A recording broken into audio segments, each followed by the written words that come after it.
बांग्लादेश ने Eurofighter typhoon के लिए लेटर ऑफ इंटेंट साइन कर दिया है और इस एक फैसले ने कई देशों में हलचल मचा दी।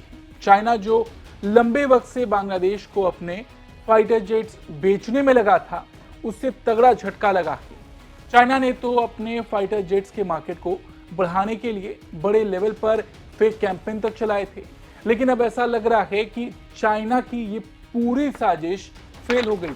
आज विस्तार से हम भी इसी विषय पर बात करेंगे, जानेंगे कि आखिर क्यों बांग्लादेश चाइना के विमानों को विकल्प के तौर पर नहीं देख रहा, बांग्लादेश ने क्यों यूरोफाइटर टाइफून के लिए लेटर ऑफ इंटेंट साइन किया है, और ये भी कि कैसे इसमें भारत कनेक्शन भी है। ये सारी बातें आज विस्तार से इस वीडियो में। नमस्ते, जय हिंद, मैं ऋषि सिंह और आप देख रहे हैं हमारा खास शो विस्तार से।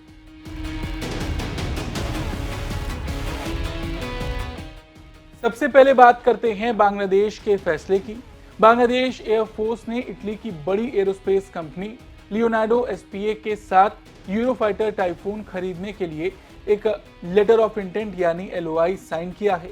एलओआई का मतलब ये नहीं है कि डील फाइनल हो गई है, लेकिन इसका मतलब ये जरूर है कि बातचीत अब आधिकारिक रूप से शुरू हो चुकी है। ये सब कुछ बांग्लादेश एयरफोर्स के मुख्यालय में हुआ, जहां air chief marshal Hasan Mahmood Khan और बांग्लादेश में इटली के राजदूत मौजूद थे। और बड़ी बात यह है कि ये एलओआई साइन करके बांग्लादेश ने कहीं ना कहीं चाइना को तगड़ा झटका दिया है। रिपोर्ट्स के अनुसार बांग्लादेश 12 से 16 यूरोफाइटर टाइफून्स खरीदने को तैयार है, और अगर ये डील पक्की होती है तो बांग्लादेश दुनिया का 11वां और दक्षिण एशिया का पहला देश होगा जो यूरोफाइटर ऑपरेट करेगा। यूरोप के बाहर और मध्य पूर्व के बाहर ये भी पहला देश होगा जिसके पास ये विमान होंगे। ये एक बड़ी बात है क्योंकि यूरोफाइटर ने आज तक अपने ऑर्डर मुख्य रूप से यूरोप और खाड़ी देशों में ही बेचे हैं। दक्षिण एशिया में ऐसा कदम पहली बार होगा अगर बांग्लादेश इन विमानों की कोई डील कर लेता है तो।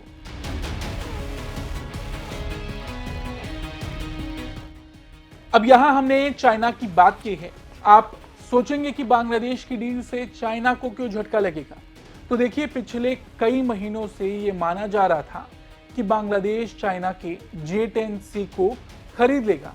इसके कई कारण थे। J-10C यूरोफाइटर से सस्ता है, चाइना बांग्लादेश के संबंध गहरे हैं और बांग्लादेश पहले से चाइनीज हथियारों का इस्तेमाल करता है, और तो और पाकिस्तान भी पहले से J-10C चला रहा है, तो इसको लेकर बड़ी खबरें फैल रही थी।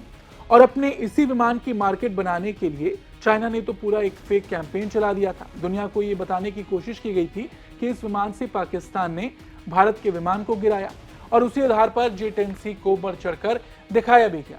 अक्टूबर 2025 में खबरें भी आई कि बांग्लादेश और चाइना लगभग कीमत पर सहमत हो चुके हैं। 20 J-10CE की कीमत लगभग $1.2 बिलियन तय हो रही थी, लेकिन फिर अचानक खेल बदल गया। बांग्लादेश ने यूरोफाइटर के लिए एलओआई साइन कर दिया। यहां चाइना को सबसे बड़ा झटका लगा। मतलब सोचिए, साल भर के पीआर, सोशल मीडिया कैंपेन और बड़ी मार्केटिंग के बाद भी बांग्लादेश का झुकाव यूरोफाइटर की तरफ चला गया, और कहीं ना कहीं चाइना के लिए यह सबसे बड़ा झटका साबित हुआ।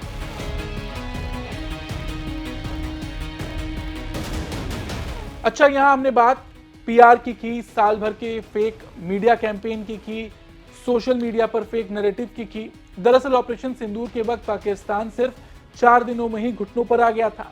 भारत ने पाकिस्तान के कई चाइनीज हथियारों को बर्बाद भी किया था। इससे शर्मिंदगी से बचने के लिए चाइना ने एक बड़ा डिजिटल प्रोपेगेंडा ऑपरेशन शुरू किया। आरोप के अनुसार चाइना ने हजारों सोशल मीडिया अकाउंट्स बनाए जो फेक थे। एआई से नकली तस्वीरें जनरेट की गई और ऐसा दिखाया गया कि पाकिस्तान के J-10C विमान ने, जो उसने चाइना से लिया था, उस विमान ने भारतीय विमान को गिरा दिया। इस नैरेटिव को चाइना ने सोशल मीडिया पर बड़ा बेचा।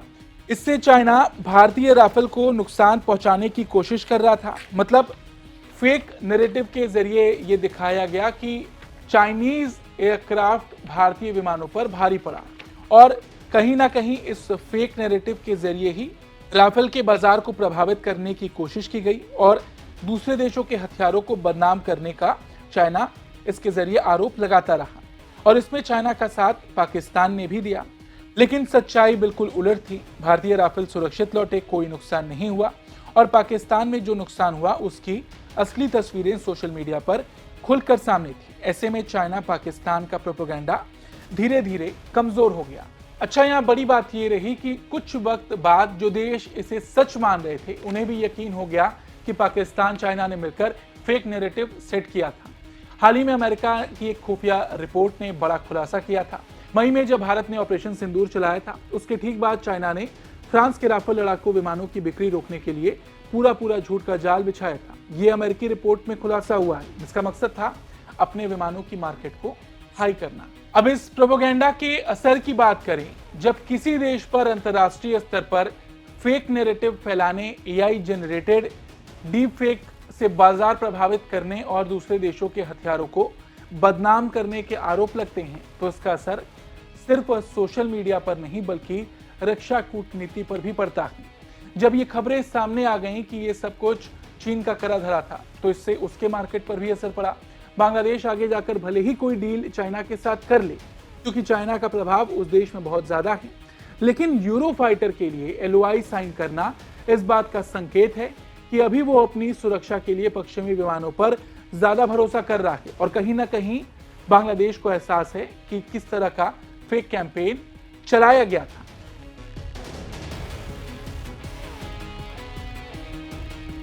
अब जरा उन देशों पर भी नजर डालते हैं जिन्होंने J-10C को परखा लेकिन खरीदा नहीं। कोलंबिया ने J-10CE का अध्ययन किया लेकिन अंत में सैब ग्रिपेन चुना। ब्राजील को भी J-10C ऑफर किया गया लेकिन उसने F-16 लेने का फैसला किया। इंडोनेशिया ने तो 42 J-10C खरीदने की खबरों को खुद झूठा बता दिया और कहा कि अभी कई विकल्प परखे जा रहे हैं। मिस्र, अर्जेंटीना और ईरान जैसे देशों ने भी चाइना के साथ बातचीत की लेकिन डील फाइनल नहीं हुई। यानी चाइना के लिए अंतर्राष्ट्रीय बाजार में J-10C बेच पाना बेहद मुश्किल साबित हो रहा है। पाकिस्तान के अलावा अभी तक कोई दूसरा देश इसे ऑपरेट नहीं कर रहा और अब बांग्लादेश भी सूची में शामिल हो गया है, जिसने कहीं ना कहीं चाइना के इस विमान को दरकिनार कर दिया।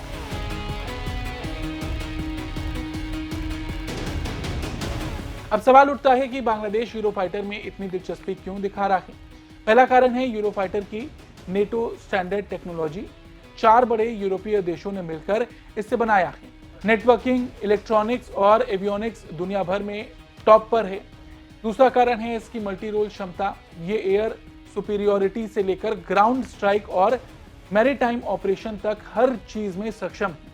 तीसरा कारण है राजनीतिक वजन। यूरोफाइटर खरीदने का मतलब सीधे यूरोप के साथ रक्षा साझेदारी मजबूत होना। और चौथा कारण है इसकी लंबी उम्र।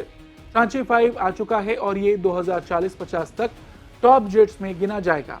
इसके मुकाबले J-10C की विश्वसनीयता पर कई देशों ने सवाल भी उठाए हैं। इसलिए बांग्लादेश का यूरोफाइटर की तरफ झुकना किसी एक कारण से नहीं बल्कि कई कारण का परिणाम है।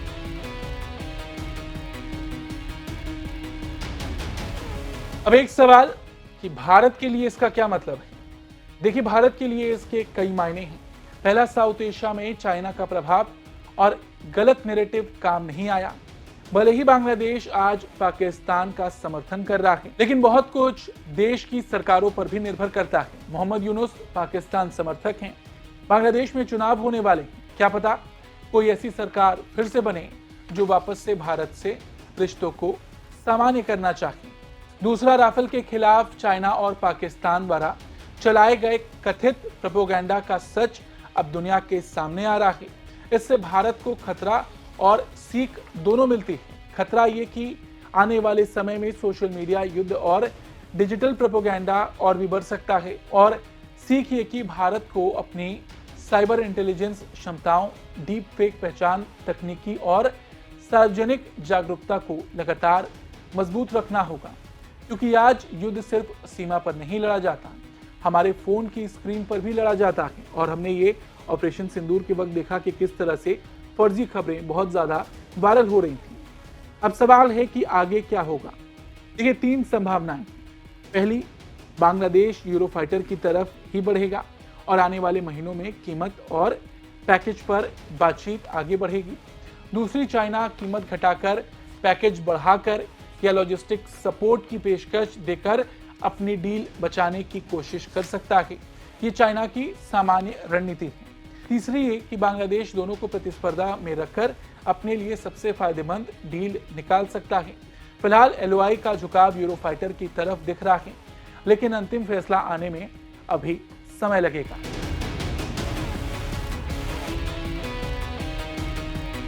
कुल मिलाकर कहानी यही है कि चाइना ने बहुत कोशिश की, पीआर किया, प्रोपेगेंडा फैलाया, सोशल मीडिया पर नैरेटिव बनाया, एआई से फर्जी तस्वीरें तक बनाई, लेकिन बांग्लादेश का भरोसा यूरोफाइटर की तरफ झुका, क्योंकि अंत में प्रोपेगेंडा नहीं, परफॉर्मेंस और विश्वसनीयता देखकर फैसला किया जाता है। राफेल के खिलाफ बनाया गया झूठा नैरेटिव खुद धराशाही हो गया। J-10C की अंतर्राष्ट्रीय मार्केट वैसे ही कमजोर थी और अब बांग्लादेश का कदम चाइना के लिए एक और बड़ा झटका है। इस खबर पर आपका क्या कुछ कहना है, कमेंट करके जरूर बताएं। धन्यवाद।